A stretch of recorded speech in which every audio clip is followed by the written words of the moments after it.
the hills like a river to nowhere.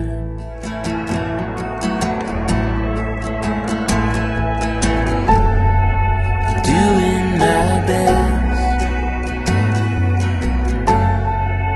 looking for rest, for a marathon mind.